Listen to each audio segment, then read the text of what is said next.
Muhammad ibn Musa al-Khawarizmi a vu son nom propre donner naissance à un nom commun, l'algorithme. Procédure de calcul qui va avoir une efficacité foudroyante par rapport aux anciennes méthodes à base de boulier et d'abac.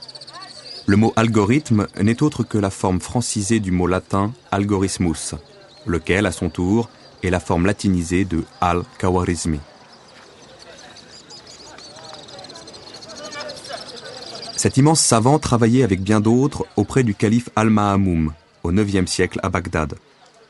Il a constitué l'algèbre en science.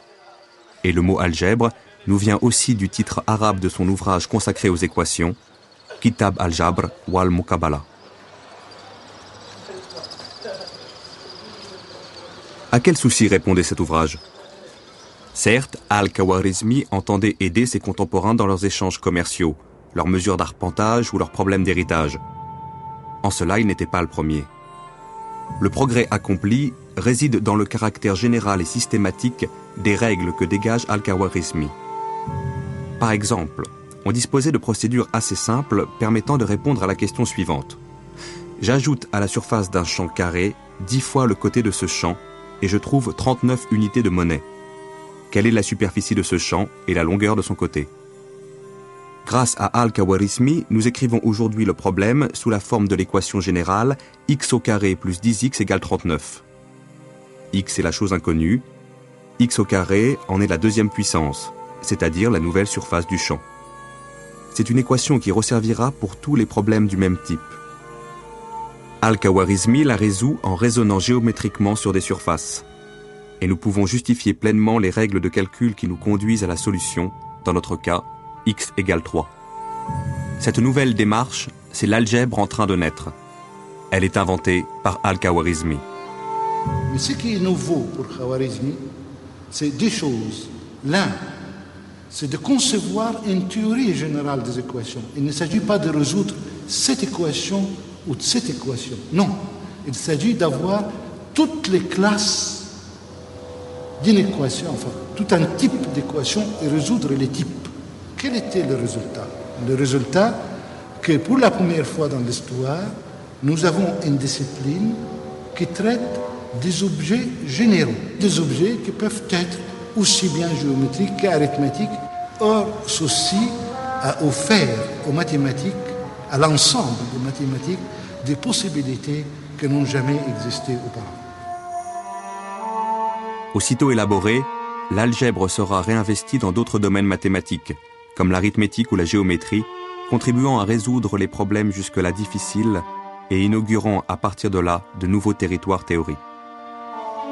Dans la chaîne des maîtres, dont beaucoup restent encore pour nous simplement des noms, car on n'a pas retrouvé leurs œuvres, il nous faut citer l'un des plus grands, Imd al-Haytham. Celui qu'on surnommera le second Ptolémée est né à Bassora et fut actif dans la première moitié du XIe siècle. Mathématicien, physicien, astronome, il jouit d'une réputation universelle. Sous son nom latinisé, Al-Hazen, il sera célèbre chez les savants médiévaux, grâce aux versions latines de ses œuvres, en particulier son monumental ouvrage d'optique. Si Al-Khawarizmi est un début, Ibn al-Haytham est d'une certaine manière un achèvement dans l'ensemble des choses. Ibn al-Haytham, chaque fois qu'il touchait quelque chose, il accomplissait une révolution. Je prends l'exemple de l'optique. C'est le premier qui refuse la tradition hellénistique de l'optique comme une théorie de la lumière, de la propagation et de la diffusion de la lumière, et une théorie de la vision. Ces deux branches étaient confondues dans l'optique grecque. Donc lui, il sépare. L'acte de séparation concret est simple.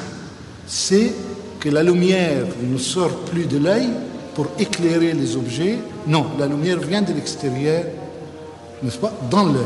Or, cette séparation a été accomplie grâce à des choses. La première, qui est désormais en optique, quelle qu'elle soit la branche, il faut que ça soit géométrisé. Deuxièmement, en optique, il y a une preuve, l'expérimentation est une preuve nécessaire qu'il faut accomplir quand on travaille en optique.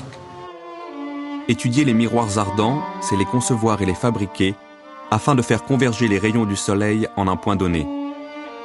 Selon une légende tenace, Archimède aurait élaboré un tel dispositif, qui fut utilisé lors de la bataille de Syracuse pour incendier la flotte ennemie.